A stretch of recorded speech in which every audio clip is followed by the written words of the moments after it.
Hi guys, it's Lady Yoga here, otherwise known as Lori Searle, and I'm with the beautiful Jean McManigal from Days for Girls, right here in Siem Reap, Cambodia. And we're just here to talk to you a little bit about this organization because I think it's so important.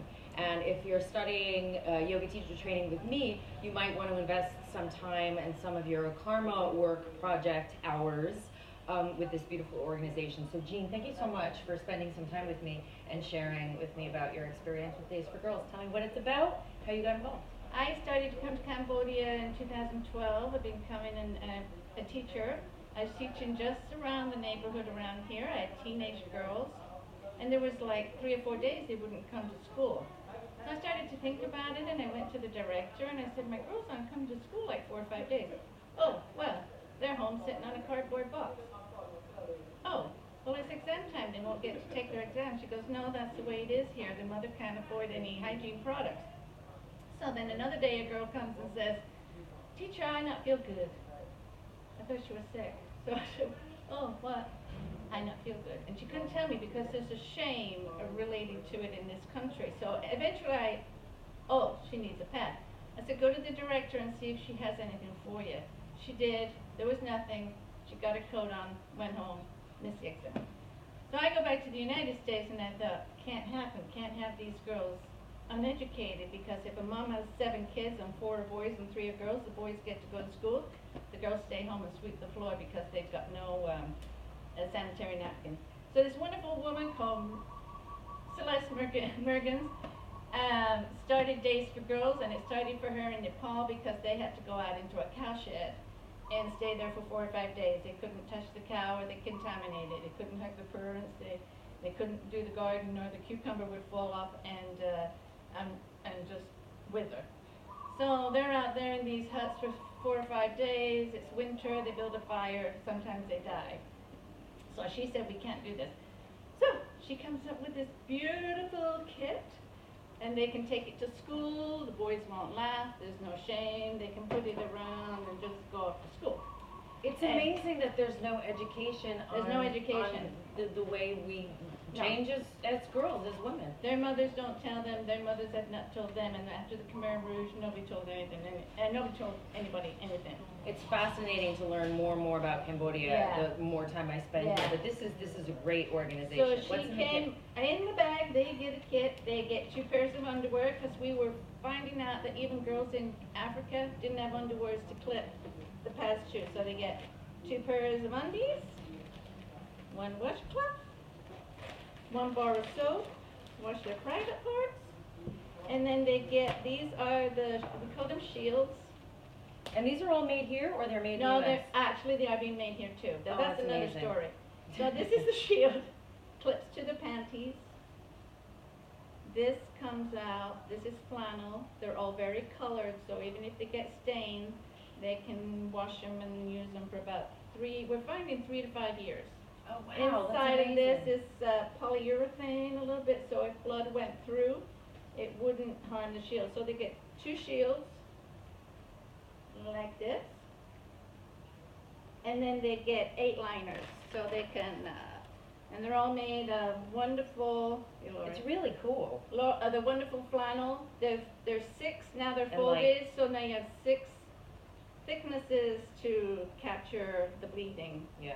So they go home, and they get a little bit of water in a gray water. We only have gray water here.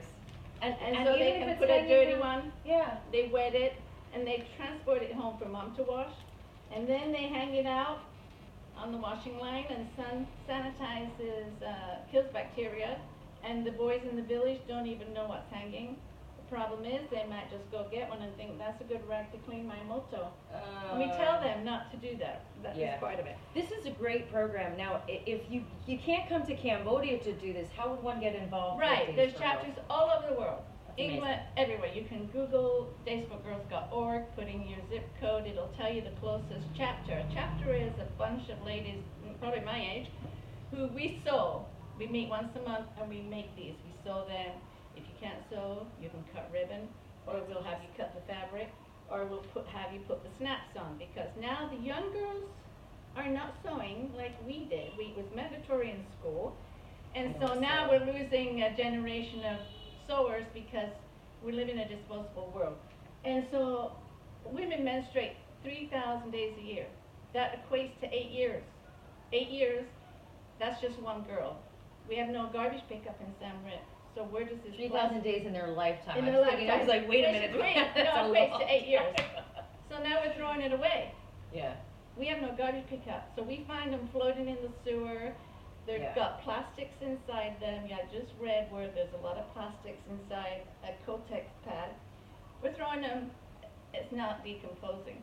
So Right. we're going back to hopefully how our great grandmothers did Right, it probably. exactly. Even with diapers. And diapers is another Yeah. issue, but we're not there yet. But Yeah. this is so the girl, and another thing, she has no education. She doesn't have a clue. I can tell you many stories. So we have to give them this, I'll show you. Yeah. We talk about their body, because they don't know. They don't have They sex don't know they have a education. uterus. They don't know they have eggs. They don't know they have ovaries. They absolutely know nothing. So it's not just give them a kit, it's a sex education Yeah. too.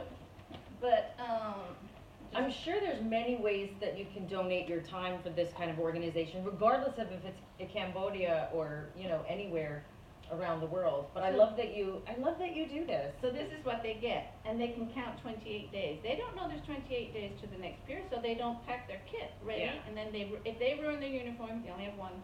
Yeah. Mom can't buy them another one. Well, They're out this of is good school. for sex education too, so that they're Right. not, you know. So we give them a chart, and every day they take the month and they count. And when it's coming up to 28, I tell them, pack your kit in your satchel today. Make sure you have it with you because it could happen today, tomorrow, or next week. Right. But we in the Western world, we've always been blessed. We can knock on the nurse's door, ask for a pad, we get one, put it on, and go back to class. They don't have that. Yeah. They have nothing. Absolutely nothing. Yeah, it's amazing. I loved meeting you and you sharing. I didn't even know that this existed. So I didn't. I had to spend some time with you so we could talk about it with you guys. So if you want to get involved, the information on this organization is below. And, you know, we got some karma hours. Even if you're not taking a yoga teacher training with me, if you have some hours to donate your time and you want to give back to the community and to people that need this education, the information is below. Jean, I adore you. Thank you so much for your time. Oh my Days God. for Girls.org. every girl, everywhere, period. Period. End of Period. story.